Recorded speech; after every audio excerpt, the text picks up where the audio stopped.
नमस्कार बच्चों, कैसे हैं आप सभी लोग। आशा करती हूँ आप सब लोग अच्छे ही होंगे। बच्चों, आज का जो हमारा अध्याय है वह अध्याय नंबर 9 निर्भय बनो। उसके जो लेखक हैं वो हैं फणीश्वर नाथ रेणु, जिनका जन्म 1921 ईस्वी में और जिनकी मृत्यु सन 1977 ईस्वी में हुई।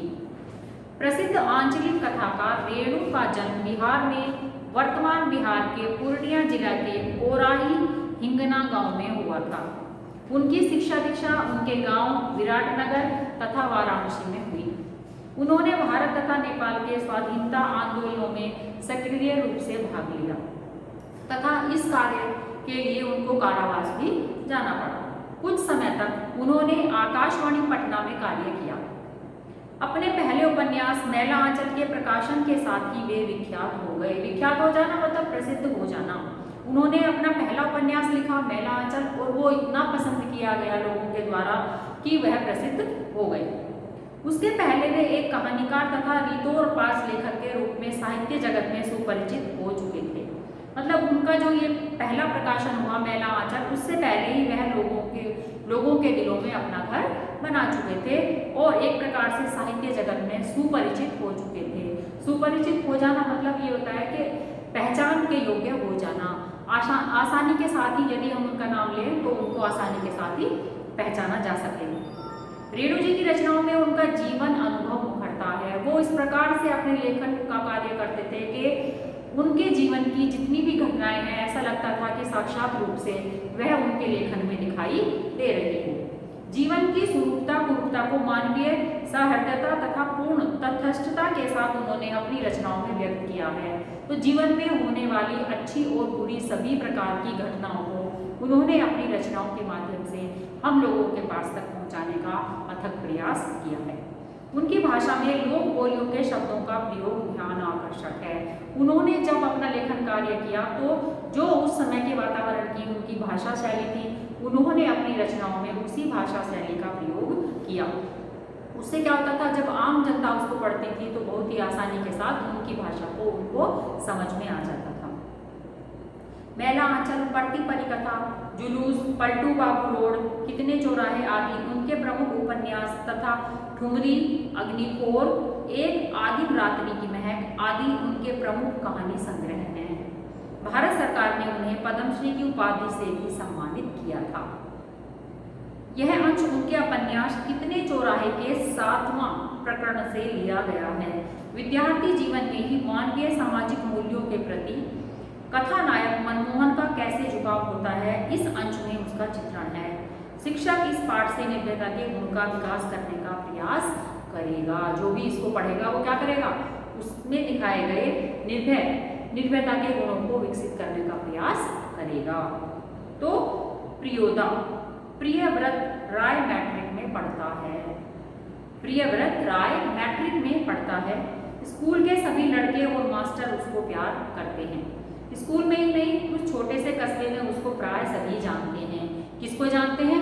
प्रियव्रत को। हर रविवार की सुबह बगल में झोली लटकाकर सन्यासी आश्रम के लिए मुठिया वसूलने निकलता है। मुठिया वसूलने, दीक्षा प्राप्त करने के लिए निकलता है। कब?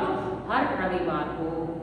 कभी अकेला, कभी साथियों के साथ। स्कूल का कोई छात्र या शिक्षक बीमार पड़ा कि प्रियोदा अपनी टोली के साथ उसके घर पर हाजिर। यदि उनके आश्रम का कोई भी व्यक्ति बीमार होता है तो वह उसकी सेवा करने के लिए वहां पर उपस्थित हो जाता है। जब तक रोगी भला चंगा ना हो जाए उसका दल सेवा में जुटा रहता है। मतलब जब तक रोगी पूर्णतः स्वस्थ ना हो जाए, पूरी तरीके से ठीक ना हो जाए, वह टोली उस व्यक्ति की सेवा करते रहते हैं। रोबी और कालू प्रियोदा के दल में हैं। 2 व्यक्ति और है, उसका नाम है रोबी और कालू। उन लोगों ने मनमोहन को भी अपने साथ प्रियोदा के दल में शामिल कर लिया। अभी तीसरा व्यक्ति और आ गया है, उसका नाम है मनमोहन। हर शनिवार को परमान के उस पार बालूचर पर प्रियोदा के दल के सदस्य स्कूल की छुट्टी के बाद जमा होते हैं। यानी कि हर शनिवार की शाम को सारे दल के सदस्य एक जगह पर इकट्ठे हो जाते हैं। खेल कूद, गाने बजाने के अलावा प्रियोदा दुनिया भर की खबर सुनाते हैं। खेल कूद भी होता है, गाना बजाना भी होता है। इस प्रकार से उनका संगीत में प्रोग्राम चलता है। रविवार का प्रोग्राम तय करते हैं। शनिवार की शाम को ही वो अपने सुबह रविवार की प्लानिंग करना स्टार्ट कर देते हैं। क्या काम करना है, कहाँ जाना है, किसकी सेवा करना है, किस आश्रम में जाना है, ये सारी रूपरेखा वो शनिवार की शाम को ही तैयार कर देते हैं। किस मोहल्ले में कौन जाएगा मुखिया वसूलने, कौन से मोहल्ले में कौन व्यक्ति भिक्षा प्राप्त करने के लिए जाएगा, यह निश्चय भी शनिवार की शाम को ही कर लिया जाता है। किस विमान की सेवा करने कौन कौन जाएंगे, यह सारा निश्चय शनिवार की शाम को ही कर लिया जाता है। उस दिन मनमोहन का परिचय देते हुए कालू ने कहा था, प्रियोदा यह मोना मनमोहन खूब तेज लड़का है, क्लब का सदस्य होना चाहता है। क्लब मतलब जो उन्होंने एक अपना दल बनाया था, यह भी उसका एक सदस्य बनना चाहता है। प्रियोदा ने मनमोहन को सिर से पैर तक देखकर पूछा, ऊपर से नीचे तक देखकर उसको पूछा, भारतवर्ष के एक ऐसे आदमी का नाम लो जिसे लोग भगवान का अवतार समझते हैं। पहला प्रश्न किया प्रियोदा ने मनमोहन से। महात्मा गांधी। ठीक है, तुम पढ़ लिख कर क्या बनना चाहते हो? प्रियोदा का दूसरा सवाल था। किससे? मनमोहन से। अब मनमोहन ने उत्तर दिया, कुछ उत्तर नहीं दिया, चुप रहा थोड़ी देर और फिर बाद में बोला वकील। सभी ठहाठा कर हंसे, लेकिन प्रियोदा गंभीर ही रहे। बोले ठीक है, बीमार लोगों की सेवा करना जानते हो? सीख लेंगे। शाबाश। यदि रोगी हैजा से पीड़ित हो? मनमोहन चुप रहा, क्योंकि हैजा के नाम से ही उसे डर लगने लगता है। गाना जानते हो? जी। तैरना? जी नहीं।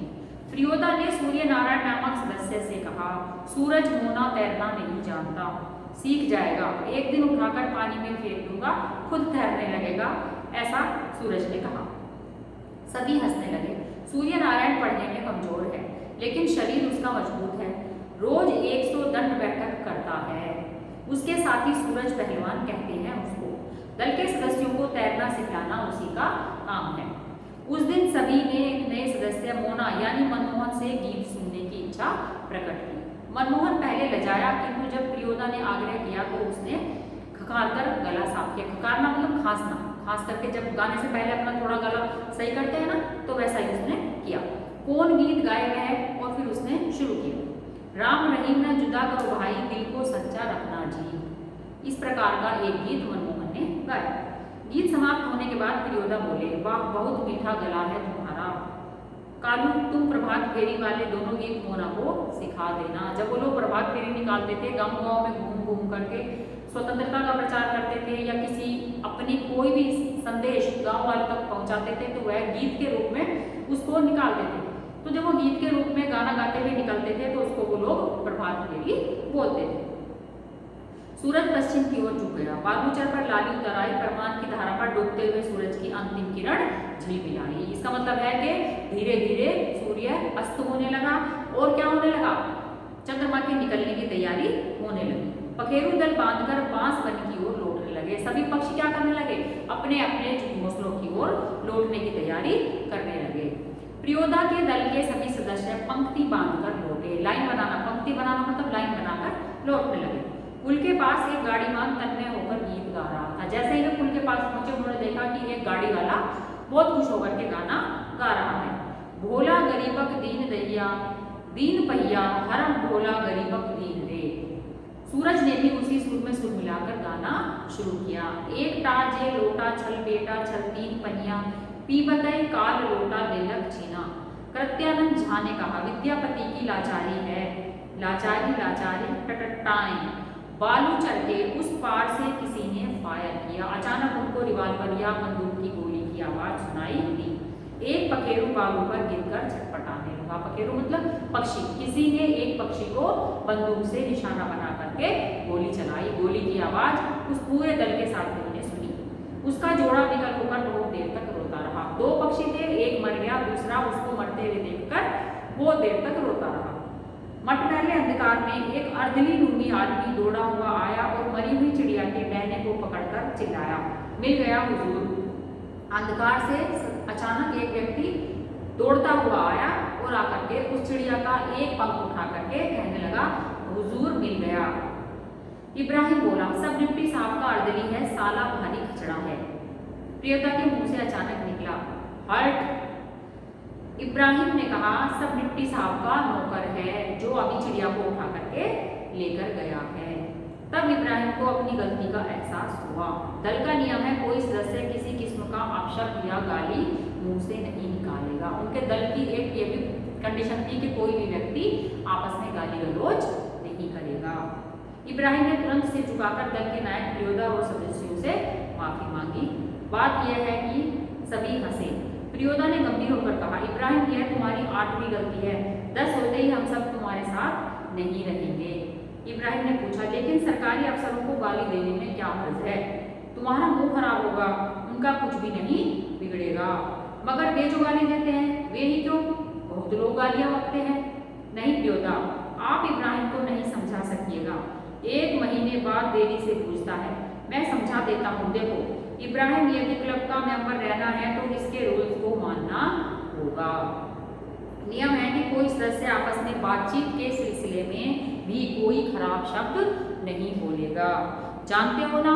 बस बात खत्म। सऊ आई धर्मशाला के पास आकर सभी ने एक दूसरे से विदाई ली। कालू ने कहा, मोना तू रास्ते में डरेगा, मैं जानता हूँ, चल मैं तुझको पहुँचा देता हूँ। प्रियोदा ने कहा, मोना डरता है, मैं उसे पहुँचा दूंगा, तू घर जा कालू। रास्ते में प्रियोदा चुप रहे। एक सूनी जगह पर आकर रुक गए। सड़क के दोनों ओर बड़े बड़े पीपल के पेड़, सड़क के दोनों ओर बड़े बड़े पीपल के पेड़, दोनों ओर बहुत दूर तक खंडर और मैदान। पास के एक उजड़े हुए मकान की ओर इशारा कर प्रियोदा ने कहा, जानते हो इस घर में कभी मुर्दों की चीड़-फाड़ होती थी। चीड़-फाड़ होना मतलब जैसे मरने के बाद उसको पोस्टमार्टम के लिए भेजते हैं ना, तो उसको बोलते हैं चीड़-फाड़ करना। पोस्टमार्टम हाउस था यह। इसीलिए लोगों को डर है कि आसपास के पेड़ों पर भूत पिशाच किलकित करते रहते हैं। किलकित करना मीन्स घूमते रहते हैं, एक पेड़ से दूसरे पेड़ पर भूत पिशाच, जो मर गए हैं व्यक्ति, उनकी आत्माएं यहाँ पर भटकती रहती है, ऐसा प्रियोदा ने मनमोहन से कहा। मैदान में प्रेतनियां नाचती हैं। प्रेतनियां नाचना मीन्स जो भूतनियां होती हैं वो मैदानों में दिखाई देती हैं। सांतलियों की तरह झुंड बांधकर। क्यों डरने लगा सांतलियों? मीन्स जैसे 7-8 लोग व्यक्ति आपस में झुंड बनाकर घूमते हैं, वैसे ही भूतनियां भी आपस में झुंड बनाकर घूमती रहती हैं। अकेले यहाँ आ सकते हो? जी नहीं। प्रियोदा से बोले, देख मोना, भूत प्रेत ऐसे आदमी को कभी नहीं तंग करता जो 10 काम करता हो। तुम्हारी उम्र में मैं भी डरता था। मेरे गुरु महाजन ने मुझसे हंसकर कहा कि 10 का काम करने वाला तो खुद भूत होता है, उसको भूत क्या कर सकता है? चलो शुरू करो। तो वह गाना राम रहीम। मनमोहन गाने लगा, राम रहीम ना जुदा करो भाई, दिल को सच्चा रखना जी। इसी प्रकार दोनों गाना गाते हुए वहाँ से आगे की तरफ निकल जाते हैं। निर्भय बनो मतलब का मतलब क्या है? निर्भय बनो का मतलब ये है कि हमें किसी भी बात से डरना नहीं चाहिए, अपने जीवन में हमेशा ही आगे बढ़ने की ओर अग्रसर रहना चाहिए। तो यही हमने आज इस अध्याय में पढ़ा कि हमें निर्भय होकर के कोई भी कार्य करते रहना चाहिए। तो यहाँ पर दिए हैं कुछ मुहावरे दिए हैं। मुठिया वसूलना, किसी के नेक काम के लिए मुट्ठी भर अनाज की भीख मांगना। भला चंगा, स्वस्थ, सिर से पैर तक देखना, भली भांति देखना। महीन बात, सूक्ष्म बात। सूक्ष्म बात का मतलब छोटी बात। अब निम्नलिखित प्रश्नों के उत्तर दीजिए। सबसे पहला प्रश्न है, प्रियोदा को सभी लोग क्यों प्यार करते हैं? क्योंकि वह बहुत अच्छा बच्चा है, सभी की सहायता करता है और हर दुखी इंसान की सहायता करने के लिए हमेशा ही तैयार रहता है। प्रियोदा के दल के 3 सदस्यों के नाम बताइए। प्रियोदा के दल के 3 सदस्य हैं, सूर्य नारायण है, मोना है और तीसरा क्या है?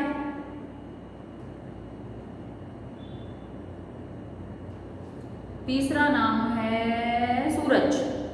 ओके, नेक्स्ट है, प्रियोदा की टोली कौन कौन से सेवा कार्य करती है? वह भीख मांग करके लेकर आती है, आश्रम के लोगों की सेवा करती है और बीमार व्यक्ति की सेवा करने के लिए दिन रात एक कर देती है। मनमोहन को तैरना सिखाने की जिम्मेदारी किसे सौंपी गई? सूर्य नारायण को, जो पढ़ने में कमजोर था लेकिन शारीरिक रूप से शक्तिशाली था। इब्राहिम ने किस बात के लिए माफी मांगी? इब्राहिम ने सबके सामने गाली दी थी, अपशब्द कहा था, उसी बात की उसने सबके सामने माफी मांगी। अपशब्द न बोलने के बारे में क्लब का क्या नियम था?